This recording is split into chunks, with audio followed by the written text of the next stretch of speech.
Baik, bismillahirrahmanirrahim. Assalamualaikum warahmatullahi wabarakatuh. Selamat pagi menjelang siang kepada ibu dan juga teman-teman semua.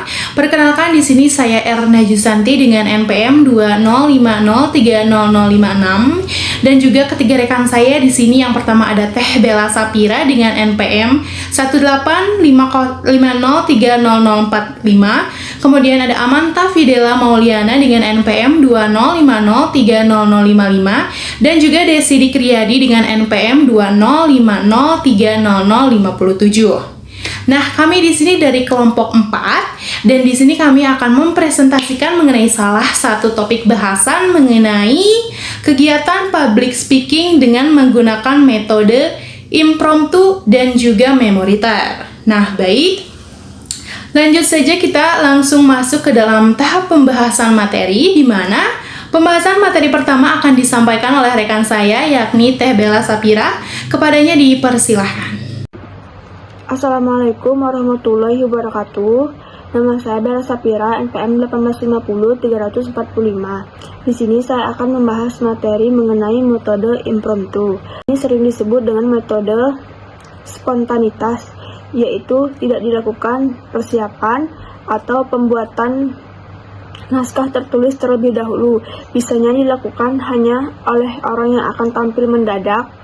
Dalam dunia siaran, ad libitum artinya berbicara tanpa naskah. Selanjutnya saya akan membahas keuntungan dari metode impromptu. Bagi yang berpengalaman, impromptu memiliki beberapa keuntungan. Yang pertama, lebih dapat mengungkapkan perasaan pembicara yang sebenarnya. Dan yang kedua, gagasan dan pendapat datang secara spontan, sehingga tampak segar dan hidup dan memungkinkan Anda terus berpikir.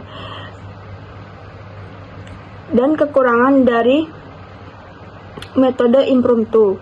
Tetapi bagi yang masih hijau, belum berpengalaman, keuntungan-keuntungan di atas tidak akan tampak, bahkan dapat mendatangkan kerugian sebagai berikut. Yang pertama, dapat menimbulkan kesimpulan yang mentah karena dasar pengetahuan yang tidak memadai. Dan yang kedua, mengakibatkan penyampaian yang tersendat-sendat dan tidak lancar. Yang ketiga, gagasan yang disampaikan bisa acak-acakan dan ngawur. Dan karena tiadanya persiapan, memungkinkan demam panggung sangat besar sekali. Sekian materi dari saya. Baik, terima kasih atas penjelasannya dari Teh Bella. Untuk materi selanjutnya akan dijelaskan oleh rekan saya yang bernama Amanta. Kepadanya dipersilahkan. Baik, terima kasih kepada moderator atas kesempatannya. Saya akan melanjutkan materi yang selanjutnya. Materi selanjutnya yaitu menyusun persiapan kegiatan public speaking dengan menggunakan metode impromptu. Metode impromptu atau yang biasa disebut teknik spontanitas merupakan metode yang dilakukan oleh seseorang yang ditunjuk untuk ceramah atau pidato secara mendadak. Nah, di sini pembicara menyampaikan materi tanpa melihat naskah yang telah ia siapkan. Cara melakukan pidato dengan teknik ini ialah cukup dengan menyusun kata-kata sebisanya dengan maksud yang jelas. Namun, perlu diperhatikan, hal ini bukanlah berarti tanpa persiapan apapun, sebab bisa juga pembicara membuat outline atau garis besar apa yang akan ia bicarakan dengan suatu topik tertentu. Selanjutnya yaitu menurut Hasbullah, ada 7 langkah yang harus diperhatikan seorang pembicara agar pidato yang ia sampaikan lebih bermutu, mengena, dan efektif. Di antaranya yaitu yang pertama, kembangkan suasana dialogis. Orator-orator modern banyak yang menyampaikan pidatonya secara dialogis. Artinya, audiens diposisikan sebagai teman bicara, bukan hanya pendengar saja. Audiens seolah diajak berbicara, berdialog, sehingga mereka akan tertarik mengikuti pembicaraan dan tidak menimbulkan kebosanan. Nah, yang kedua yaitu gunakan nada suara yang bervariasi. Orator yang baik harus tahu kapan menggunakan suara yang tinggi, kapan menggunakan suara yang rendah, dan juga kapan harus menggunakan suara yang sedang. Harus diketahui pula kapan kalimat harus diucapkan dengan cepat dan kapan kalimat diucapkan dengan suara keras dan juga kapan dengan suara biasa atau datar. Jika semua itu diabaikan, maka pidato akan terdengar datar-datar saja, tanpa penekanan dan ekspresi suara, sehingga tidak mustahil audiens banyak yang tertidur. Yang ketiga yaitu gestur dan gerak tubuh. Gerak tubuh, gerak tangan, dan juga mimik wajah sangat membantu untuk meyakinkan audiens mengenai topik pembicaraan. Meski begitu, hendaknya gerakan dilakukan sewajarnya saja dan jangan terlalu berlebihan. Gerakan tangan yang terlalu over akan mengurangi daya tarik pembicara. Begitu pula gerak anggota badan yang lainnya dan juga mimik wajah. Yang keempat yaitu ekspresi emosi sewajarnya. Cara terbaik untuk mengekspresikan emosi ketika berpidato adalah dengan spontanitas, tanpa dibuat-buat, tetapi jangan sampai ketika berbicara tentang sesuatu yang emosional, pembicara tidak menunjukkan emosi sama sekali. Pengekspresian emosi ini dapat ditunjukkan melalui gerakan tangan, mimik wajah, dan juga penekanan suara. Nah, yang kelima yaitu jagalah kontak mata dengan audiens. Komunikasi adalah interaksi dua arah.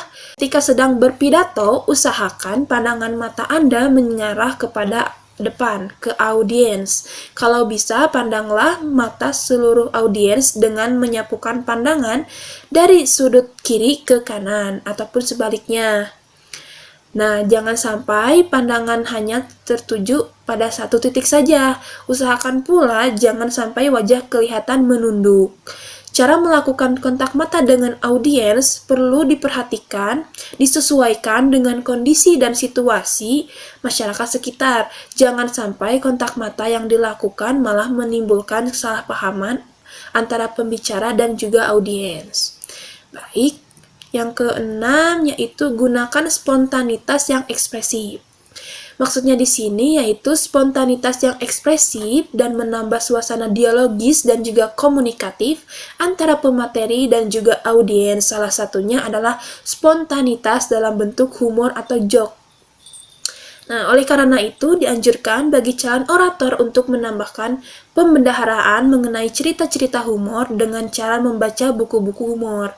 Nah, yang terakhir yaitu gunakanlah trademark atau gaya bicara.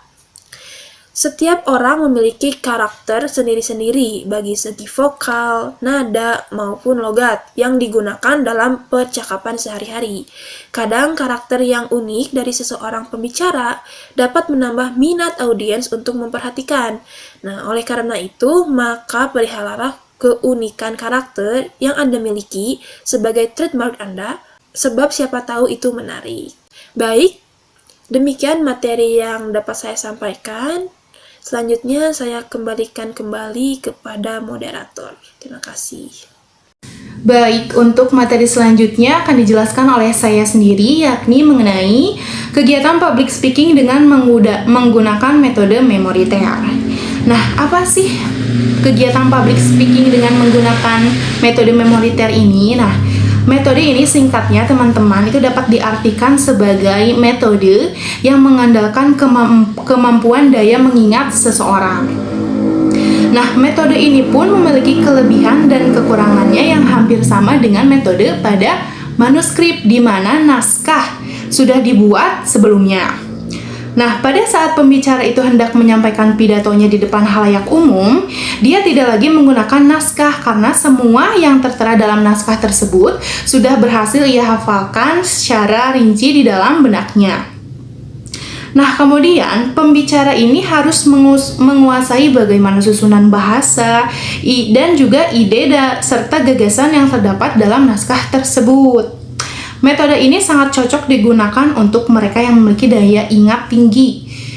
Topik pidatonya daya ingat tinggi sehingga topik pidatonya itu akan menarik dan sederhana serta waktu penyampaiannya pun tidak akan terlalu lama. Oleh karena itu, bagi pembicara yang tidak memiliki kapasitas daya ingat yang tinggi, disarankan untuk tidak menggunakan metode ini karena pada hakikatnya metode ini adalah salah satu metode yang benar-benar mengutamakan bagaimana kemampuan daya mengingat seseorang.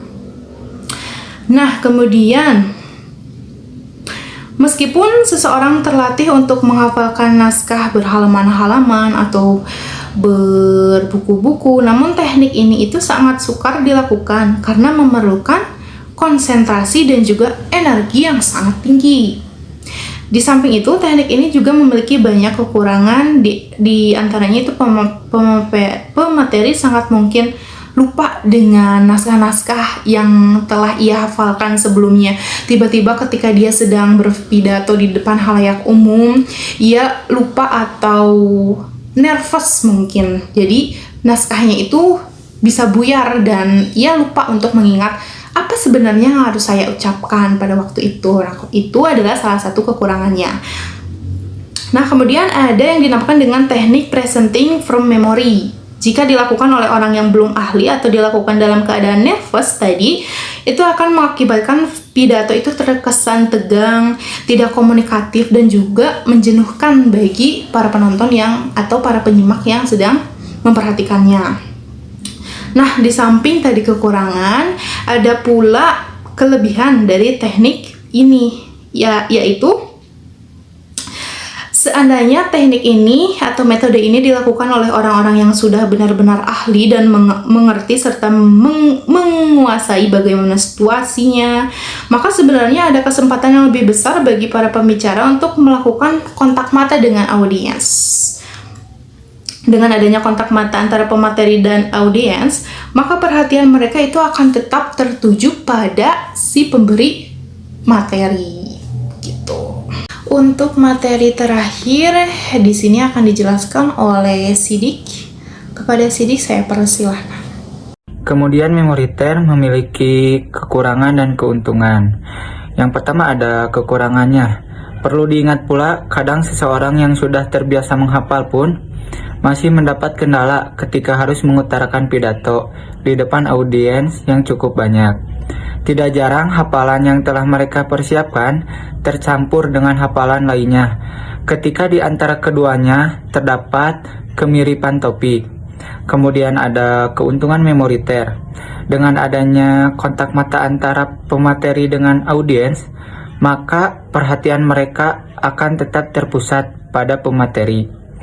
Selain itu, dengan tidak membaca naskah atau teks, pembicara dapat bebas melakukan gerak tangan dan memainkan gestur secara baik, sehingga dapat menambah keyakinan audiens terhadap isi dari apa yang dibicarakan. Nah, mungkin cukup sekian teman-teman pemaparan materi dari kelompok kami, kelompok 4. Kurang lebihnya mohon dimaafkan dan saya ucapkan terima kasih kepada teman-teman semua yang sudah berkenan untuk menyimak video ini dari awal hingga akhir. Kemudian selanjutnya saya persilahkan kepada teman-teman semua, barangkali ada hal-hal yang masih membuat teman-teman penasaran terkait dengan materi ini. Saya persilahkan untuk teman-teman bertanya di kolom komentar pada situs Edlink. Untuk itu, wabillahi taufiq wal hidayah. Assalamualaikum warahmatullahi wabarakatuh. Terima kasih.